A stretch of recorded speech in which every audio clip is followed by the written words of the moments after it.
everyone. My name is Kiril Sekulovski. Doing the Ignite presentation for the College of Charleston's MPA program. And I'm going to go into a little detail first about my background, and we'll go from there. I'm a couple firsts in my family. First generation Macedonian American.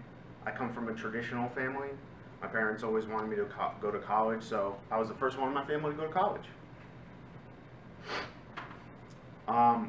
Coming from a traditional family, my parents were very surprised that I decided to become a police officer. It was something that called to me, and guess what? I'm the first time police officer in my family as well. While my short police career in New Jersey, I fell in love and she wanted to move to Charleston. So, packed up, moved down, became a police officer for the city of Charleston. After a short while on the force, I really wanted to make a difference in the city I lived and worked in. So I joined the community action team. I worked very closely with the community and helped find solutions to problems that they felt were most important. Shortly after joining the community action team, my department showcased the MPA program to all the employees. I knew that I wanted to get higher education, but I never knew where to start. And that's when I met Dr. Millicent, who sold me on the MPA program. This program was the starting point to my further understanding of public administration.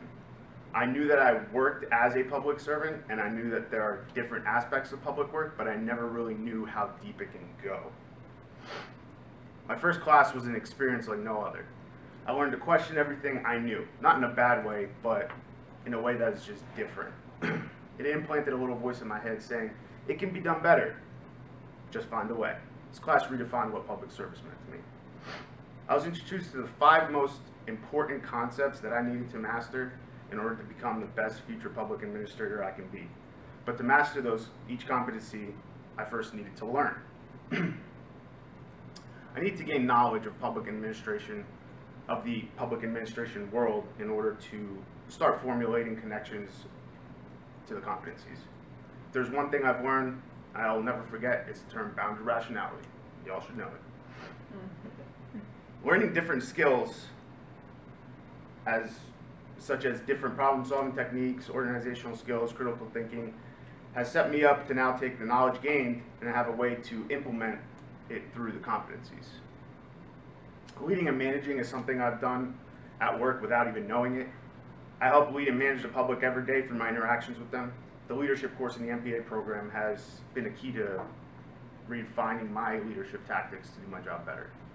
Participation in the public policy process is not something I actively participate in my life or work, but it's something I feel I passively do. Through various reports on speeds and roadways right now, I present different options to the public on how to go about contacting their local government. Analyzing and thinking critically is something that I have had to really work on in my MPA journey. I have always had the mindset to find the quickest solution, and without thinking if that's actually the best one. More on that later. Applying the public service perspective is holding myself to a higher standard so as to hold the public's trust in me. The MPA program has shown me how crucial the public trust is. I work to inspire others every day with the same all-in attitude as I do, so that I can keep that public trust. Without knowing it, I learned to master the last competency through my work. I've worked very hard to learn to communicate. I am mostly there at people's worst, and through the MPA program, I can now communicate properly to get them to their best. I've had a shift in mindset since day one, and remember that little voice saying, it can be done, just find a way. It can be done better, just find a way. Since starting the MPA program, that shift has snowballed into areas of my personal and professional life. Shift in mindset allows me to change how I solve problems, and how I used to solve problems was to find a quick solution and forget until it happened again. Like telling a homeless man to stop sleeping at the bus stop. Now I solve problems to finding long-term solutions with my resources available. For example, I knew a man who was homeless for a while, and instead of using my old ways, I used my new knowledge, skills, shift in mindset, and resources to help find him a permanent living situation so he can have a home to sleep at night.